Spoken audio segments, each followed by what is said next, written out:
All right, everyone. Welcome to Monday's Snap Take. I'm Glazer of the Snap Judgments podcast, and we are the official Marvel Snap podcast of Marvel Snap Zone. You got to check out Marvel Snap Zone. You've got all our decks there, you've got our podcast there, and you've got some great articles by yours truly, but also people like Den and Safety Blade and Lorem, whatever, on that site. Check it out. Today, what we're going to be talking about is the coolest Galactus deck I've ever seen. The most clever way to steal cubes with Galactus. You can see it on the screen. We'll talk more about it in a minute. And a Thanos deck that completely and utterly broke my brain. A deck that is so cool and so different that I casted a game with it in the top 8 of the Snap Battle Zone tournament. That Lambu is just like, that's the coolest thing. I have no idea what that is. That is so creative. And Streamer Johnson was just like, literally, he said, he is God in response to that deck. It was undefeated except for against Galactus, and it is the coolest deck. So we're going to talk about both of those decks today. I'm going to do my best to explain to you how to play these two decks. But first, I need you to like, I need you to subscribe, and I need you to ring that notification bell. 3 things to do before we go on, and here's why. What we do on this channel is we find you the best snap decks to help you get to infinite. All the big streamers post all the same decks, and then when they post these decks, even when they're really cool and unique, even when they do that, the whole meta is playing it. There's no surprise, and when there's no surprise, there's no extra cubes. On this channel, we put in the work. Before anyone else is looking, before anyone else is ready, we find the top decks to help you steal cubes to get to infinite. All right, enough of that. Let's talk about this Galactus deck. The way this Galactus deck works is standard. When you're playing Galactus, you go Electro, then you go Doc Ock, then you go Galactus, and then you go some combination of Death and Null. You've seen that play, right? I've seen that play too. That's the obvious one. Okay, what else can you do here? You can Wave and Galactus. Then you Spider-Man that lane that you Galactused in, and your opponent can't play there, and you win. You've seen that too? What's different about this deck? I promise it would be cool.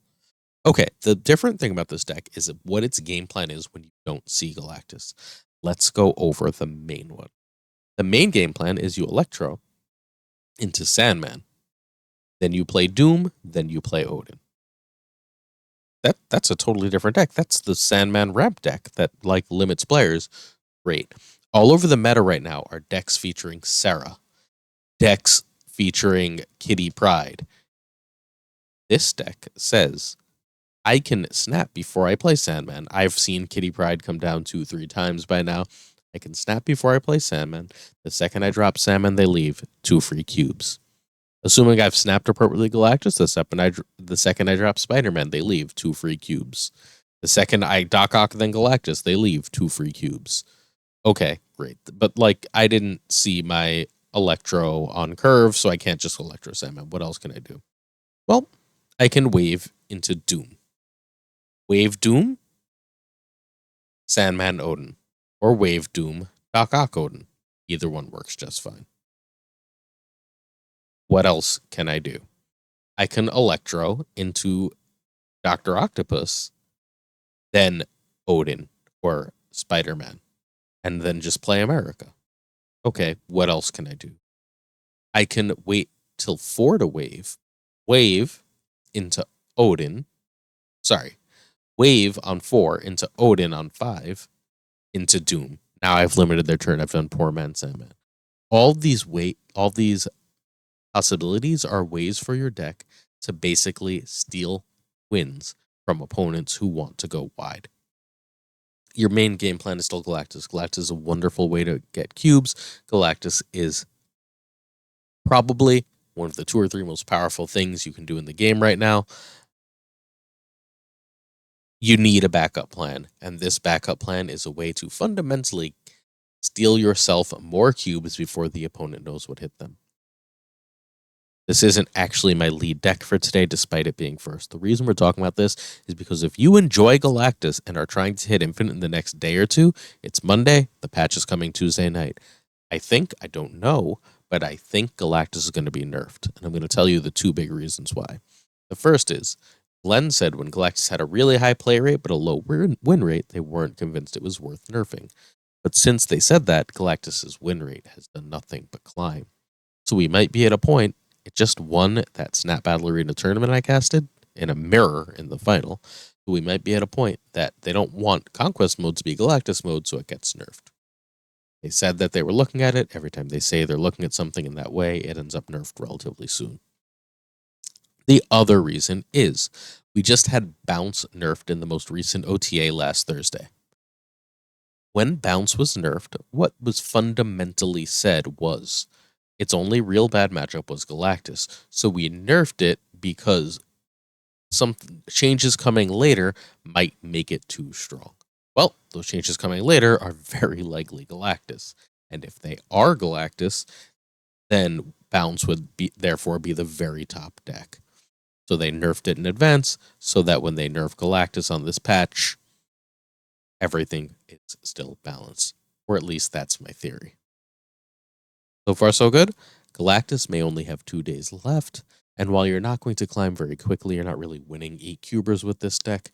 If you want to get a steady 2 cubes, and you know how to snap, this is the deck for you. All good? Let's go. This deck broke my brain. I could not figure out what it was doing. Lambie couldn't figure out what it was doing. GC James couldn't figure out what it was doing. And then we watched it played, and our brains fell out of our faces. I'm going to tell you right now, I would probably make a couple changes to this deck. However, that's not to say this deck is not completely freaking bonkers. How does this deck win? Well, fundamentally, it uses its stones as fodder for Carnage and Venom. Do its stones do anything else in this? Not really. They draw, and they're Carnage, Venom, fodder. All good?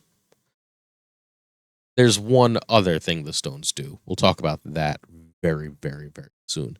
But for the time being, you need to know stones, Carnage, Venom, cheap death. Nice and simple. Shang-Chi helps with that too.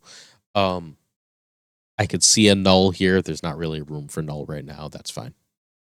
The other thing this deck can really do is it can pull off one of the best plays of the beta. It can turn 6 magic. There's 2 ways it can go about doing that I see. No, only one real way. It can really go about doing that with the real consistency. Excuse me. I've been struggling with this deck. I played it, I gained 2 ranks, and I have no idea how. I won some high roll games, I lost some high roll games. I'm by no means an expert for this deck. Aurorong is a genius. So the idea is on turn 4 that you play some stones or Jeff with Invisible Woman. On turn 5, you play Magic onto that Invisible Woman lane. Magic doesn't reveal, nothing happens. Turn 6, you can Ghost Spider and play another card. Whatever card. Shang is an obvious choice here. That card could easily be Carnage or Venom. You can play Atoma into the same lane your Ghost Spider in if there's space, because what your Ghost Spider is pulling is that Invisible Woman. That Invisible Woman pops over to the new lane, basically revealing on turn 6 magic that your opponent was not ready for. Your opponent just played their last turn like the game was ending, but what you did is suddenly create an extra turn. It's so hard to play around that, right? Now, Atoma at that point can go goes right behind Invisible Woman wonderfully on that last turn, right? So now you've got the 6 from Ghost Spider and the 10 from Atuma on that last turn. All in one lane as a surprise. You've also got a 7th turn to figure out what you want to do. So that one lane has 16 power, right? At that point, ideally, you've got a cheap death or a really big Devil Dino because you drew so much. Or they've revealed their biggest cards, right? Because they thought the game was ending, so your Shang-Chi can end. But there's also the chance that things didn't work out really the way you wanted, and then you drop Heimdall and move everything over, because if they read your board well enough and played well enough against you, it's great. Jeff offers you extra space and a way to get into lanes you couldn't otherwise. I'm going to tell you the only card in this deck I don't really like is Venom. Venom's not really getting big. He's a decent play right after Atoma. It becomes 13 power. It's nice, but not incredible. But other than that, Venom has not felt great. I feel like I would really greatly prefer him to be Killmonger because that would help my death get cheaper, and a lot of opponents are playing cards where Killmonger feels like a necessity. That is the big change I would make. Basically, everything else in this deck feels at least good, and I understand the purpose. Heimdall becoming perhaps null is the one other potential exception here, because at that point, if your Atuma does blow up or your Shang-Chi blows something up, you have a big body. Those are the two changes that I can see. Heimdall is a way, however, to steal extra cubes and makes it so hard for your opponent to play around what you're doing. This deck is hard to play. I don't suggest this deck for beginners. I don't suggest this deck for people who don't know what they're doing. If you're willing to lose some ranks while you learn what you're doing, play this deck. It's extremely powerful if you can get your head around it, if you can figure out the combos against some of the top players in the world. This went nearly undefeated. I'm very excited to further develop and play this deck. It is part of the reason I love Marvel Snap. Because in Marvel Snap, we don't have perfect stats, perfect information. We don't know everything. So this kind of deck can come out of nowhere and blow all our minds. And if you'd like to blow all your minds a bit more going forward, tomorrow we'll have the coolest Silk deck from Safety Blade, and I built what I think I would do with Safety Blade, and I will keep my eyes peeled for the coolest things that I can see done with Silk. Please like, subscribe, follow us, and ring that notification bell. We appreciate your support. Make sure you keep your eye on the Marvel Snap Zone YouTube for the upcoming Snap Judgments podcast. We'll be featuring Doug Pie and Savage Yeti YouTube as we break down the patch. That one should be out Wednesday. Don't forget, and we'll see you then. Thanks for watching. Appreciate you.